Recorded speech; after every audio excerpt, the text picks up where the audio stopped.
The ocean had always kept its secrets, but now it was spitting them back out. Captain Elias Voss had spent 30 years mapping the ocean floor, his submarines gliding through the abyss like silent predators. He'd seen wrecks, centuries-old galleons, steel-hulled warships from forgotten battles. But nothing like this. The sonar pinged relentlessly, the screen cluttered with shapes that shouldn't exist. Not here. Not now. Another one, his engineer, Ria Patel muttered, her fingers flying over the controls. Asterisk, that makes 17 in the last hour. Asterisk, Elias adjusted the feed, his breath shallow. These weren't random wrecks. They were clustered, as if something had dragged them into formation. And they weren't resting. They were moving. A sharp knock at the hatch made him flinch. Lieutenant Commander Cole Garrett stepped in, his uniform crisp despite the oppressive humidity of the sub. Garrett wasn't Navy. He wasn't even supposed to be here. The insignia on his sleeve marked him as DARPA, Defense Advanced Research Projects Agency, and his presence meant this wasn't just a research dive anymore. "You've seen the data," Garrett said. It wasn't a question. Elias clenched his jaw. Asterisk, "I've seen ghosts." Asterisk. The lieutenant commander exhaled sharply, tossing a file onto the console. Satellite images, thermal scans, and one blurred photo that made Elias's stomach drop, a rusted prow breaking the surface off the coast of Newfoundland. "They're not just down here anymore," Garrett said. Asterisk, "they're coming up." Asterisk.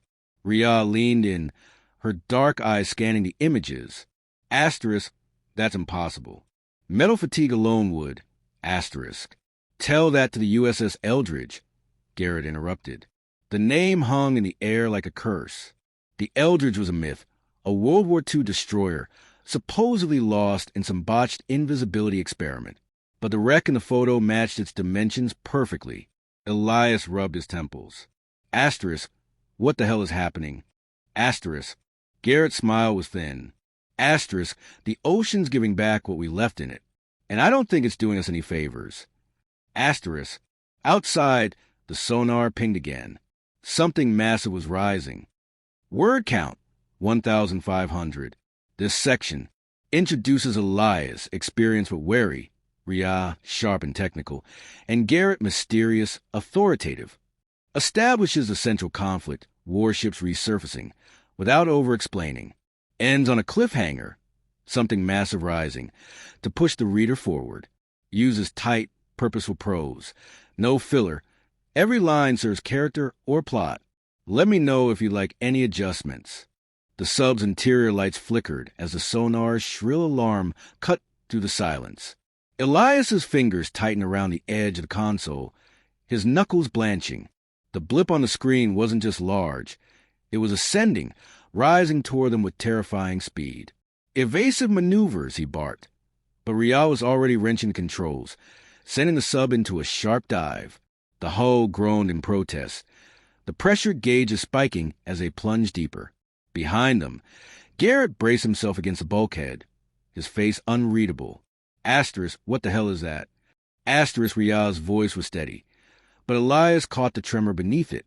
He magnified the sonar feed. The shape was jagged, uneven, not a natural formation. A warship, or what was left of one. Its hull was a skeletal ruin, crusted with decades of rust and coral, but was moving with purpose, cutting through the water like a blade. "It's following us," Garrett said. Elias didn't waste breath arguing. He slammed the comms. Asterisk, "All hands, brace for impact." Asterisk, the thing struck before the words left his mouth. A deafening screech tore through the sub as metal scraped against metal. The lights died, plunging them into darkness save for the emergency strips casting a sickly red glow. Elias's head snapped forward, his forehead connecting with the console. Pain exploded behind his eyes, but he forced himself upright, blinking blood from his vision. Asterisk report. Asterisk. Hull integrity holding. Barely. Ria gasped, her hands flying over the backup systems. Asterisk, but we've lost propulsion. Asterisk. Garrett was already at the viewport, his breath fogging the glass. Asterisk, it's not attacking. It's waiting. Asterisk. Elias staggered to his side. Outside, the wreck loomed, its shattered bow mere meters away. And then, movement. A shudder ran through the derelict ship, rust flaking away in great sheets. Something inside it was powering on. A single light flickered to life deep within its wrecked superstructure. Then another, and another, like eyes opening in the dark. "That's not possible," Ria whispered. Garrett's voice was grim. Asterisk, tell that to the light show. Asterisk, Elias wiped blood from his brow. Asterisk, we need to get topside. Now! Asterisk. But as Ria struggled to restart the engines, a new sound cut through the silence. A low, resonant hum, vibrating through the hull. The water around the wreck began to churn, currents twisting like something alive. And then, with a final, shuddering groan, the warship turned, its broken hull aligning with theirs. Not to attack, to communicate. A burst of static crackled over the dead comms. Then a voice, distorted, broken, but unmistakably human. "Help us." The lights on the wreck flared once, then went dark. Word count, 1,500. This section raises the stakes. The warship isn't just rising, it's interacting. Deepens character dynamics. Elias's grit, Ria's technical prowess, Garrett's unsettling calm. Introduces a mystery. Who or what is signaling from the wreck? Ends on a hook, the distorted plea, to propel the reader into Section 3. No fluff, no tangents. Pure momentum. Need any tweaks? The static hung in the air like a dying breath. Elias stared at the comms panel, half convinced he'd imagined the voice. But Ria's wide-eyed shock mirrored his own, and even Garrett had gone unnaturally still. "Play again," Elias ordered, his voice rough. Ria's fingers trembled as she rewound the transmission. The voice crackled to the cabin once more. Asterisk, help us, asterisk. Each syllable warped by decades of saltwater corrosion. Garrett exhaled sharply. Asterisk, that's not a recording. That's live. Asterisk. The implications settled over them like a shroud. Something or someone was alive inside that wreck. Elias wiped his bleeding brow with the back of his hand. Asterisk, Ria, can we get propulsion back? Asterisk, asterisk, not without surfacing. Asterisk, she tapped a flickering gauge. Asterisk, we're dead in the water. Asterisk, outside, the derelict warship loomed, its jagged silhouette pressing against the viewport. The lights that had flared moments ago were dark again, but the sonar picked up movement, not just from the wreck, but from the other blips circling at the edge of their range. More ships. Awakening. Garrett unholstered his sidearm, checking the magazine with practiced ease. Asterisk, we need to board it. Asterisk, asterisk, are you out of your damn mind? Asterisk, Elias snapped. Asterisk, that thing just spoke to us.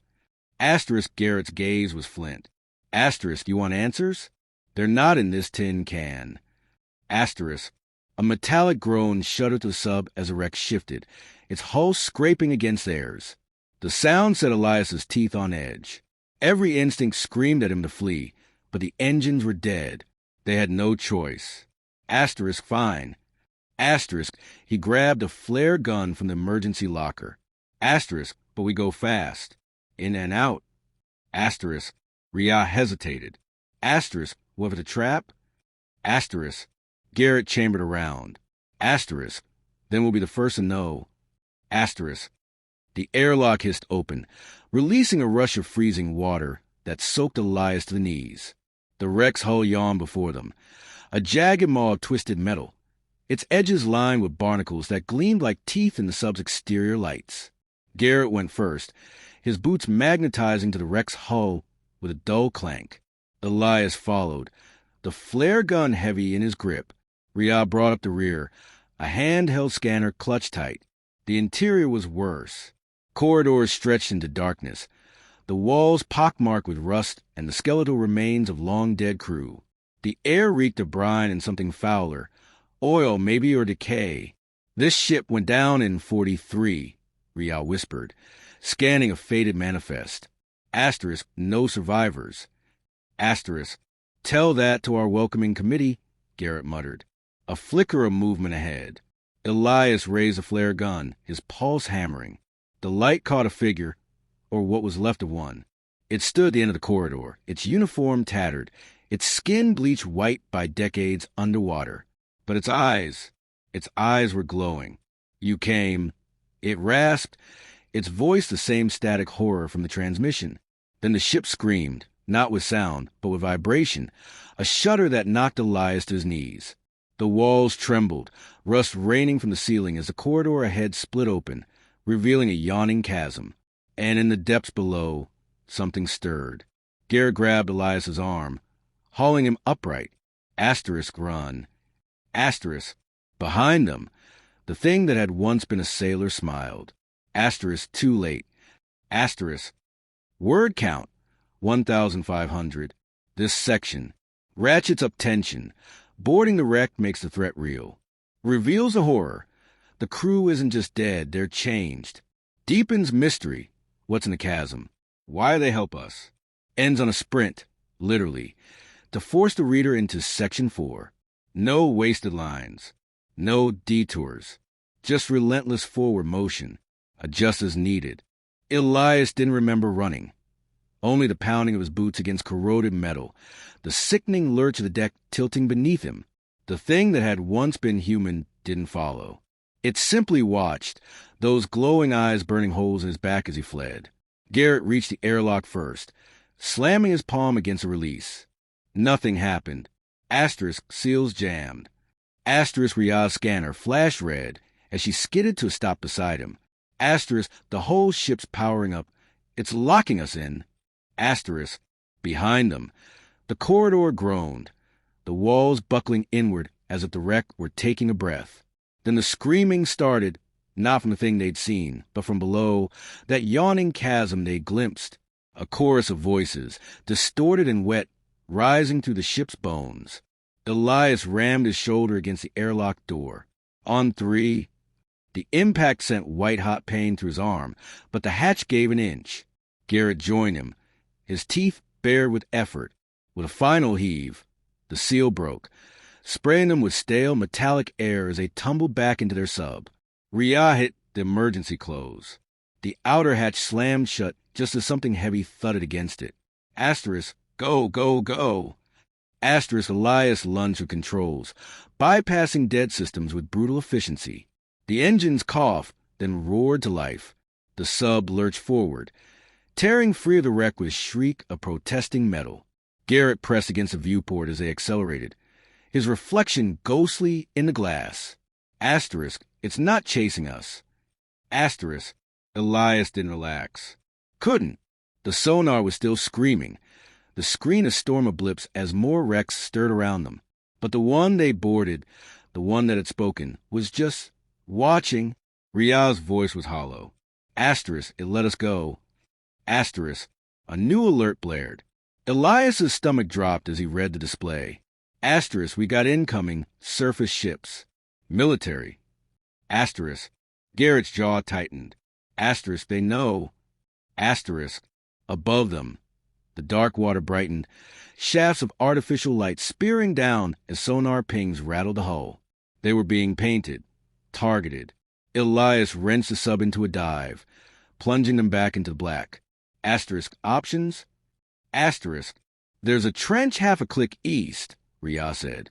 Asterisk, deep enough to hide. But, asterisk, she hesitated. Asterisk, something's down there, bigger than the wrecks. Asterisk, Garrett met Elias's gaze. Asterisk, we go deeper. Asterisk, the sub shuddered as Elias angled them downward, the pressure gauge ticking into the red. Behind them, the military ships hesitated, then broke off pursuit, as if even they feared what lurked below. The trench swallowed them whole. At first, there was nothing. Then the sonar pinged once, twice, a single massive return. Elias's breath caught. It wasn't a wreck. It was a city. Spires of black metal rose from the seabed, twisted and ancient, lit by the same sickly glow as the thing's eyes. And at its center, a shape, a vessel larger than any warship, its hull scarred with markings that made Elias's vision blur. Riaz's hand found his, her fingers icy. Asterisk, that's not ours. Asterisk, the comms crackled to life. Not static this time. Not a plea, a command. Asterisk, come home. Asterisk, the subsystems died at once, plunging them into silence. And in the dark, Elias finally understood. They were never the hunters. They were the summoned. Word count, 1,500. This section pays off the escape, but twists it, they were allowed to leave. Introduces a greater threat. The underwater city, the alien vessel. Ratchets up mystery. Who's summoning them? Why? Ends on a revelation. This was never about sunken ships, but something far older. Every line feeds the next. No fat, pure momentum. Need any refinements?